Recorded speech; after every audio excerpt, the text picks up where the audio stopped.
méditation, c'est tellement apaisant. Je ne fais qu'un avec mon chakra aquatique. Faut dire que le Canada est le pays dont les étendues d'eau sont les plus grandes au monde. Tain-toi, la Russie! Le bruit des vagues. Ah, c'est tellement apaisant. Mais les vagues, c'est aussi la tempête! Chevaucher les rivières, dompter les fleuves, conquérir les mers.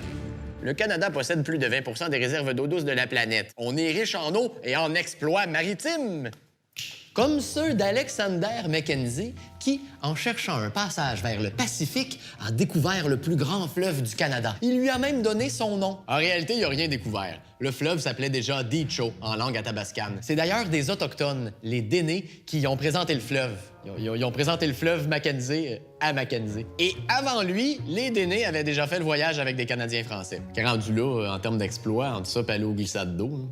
Personnellement, je suis beaucoup plus impressionné par cette professeure de 63 ans, Annie Edson Taylor, qui a décidé de s'enfermer dans un baril et de se tirer en bas des chutes du Niagara, les plus puissantes en Amérique du Nord. Alors, Madame Taylor, quels sont vos plans pour la retraite? Pour me relaxer, après avoir passé des années à discipliner des petits morveux, je pensais flirter avec la mort. Mission accomplie. Elle n'a eu que quelques petites égratignures suite à ce formidable exploit Jacques Fess. Ben oui, un Jacques Fess, Jacasse en bilingue. Bon, un baril, ça va vite à la verticale, mais à l'horizontale, c'est pas idéal. Pour prendre le large à la vitesse grand V, le Canada peut compter sur une goélette très rapide, le Blue Nose. Le célèbre bateau a été mis à la mer en Nouvelle-Écosse en 1921. Non seulement il gagnait des courses de vitesse sans avoir besoin de prendre de stéroïdes, mais il ramenait des prises records de morues. Savez-vous pourquoi on l'appelle le Blue Nose? C'est parce que cette goélette était tellement rapide qu'elle ne pouvait pas freiner à temps en arrivant au quai, ce qui fait qu'elle avait en permanence un nez bleu, un bleu sur le nez, parce qu'elle se cognait. Blue Nose!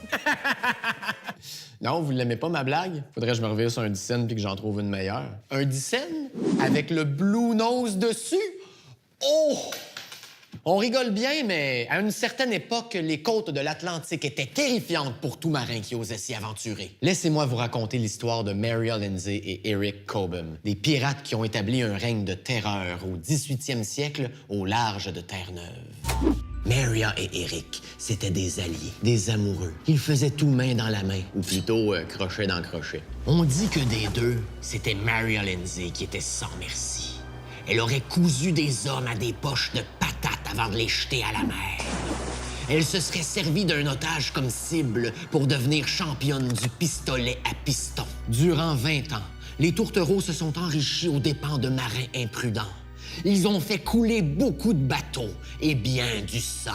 Et ensuite, qu'est-ce qui est arrivé? Ils vécurent heureux et eurent beaucoup d'enfants. Non, sans farce, c'est vraiment ça qui est arrivé. Ils se sont achetés une maison sur le bord de l'eau en France, puis ont eu une vie de famille bien tranquille, presque plate. Il y en a qui disent qu'on a exagéré leur histoire, et il y en a d'autres qui disent qu'ils n'ont jamais vraiment existé. Mais la légende raconte que si tu cherches l'amour, le vrai, celui pour lequel tu serais prêt à tout, même à briser la loi, il suffit d'aller jusqu'à Terre-Neuve, de prendre une embarcation à la Brunante et de te laisser glisser au large. Et là, les fantômes de Maria Lindsay et Eric Cobham vont t'aborder. S'ils voient que ton cœur est bon, ils arrangeront le destin pour que tu trouves ton âme sœur. Mais si tu es mal intentionné, ils invoqueront les monstres marins qui t'entraîneront dans les abysses.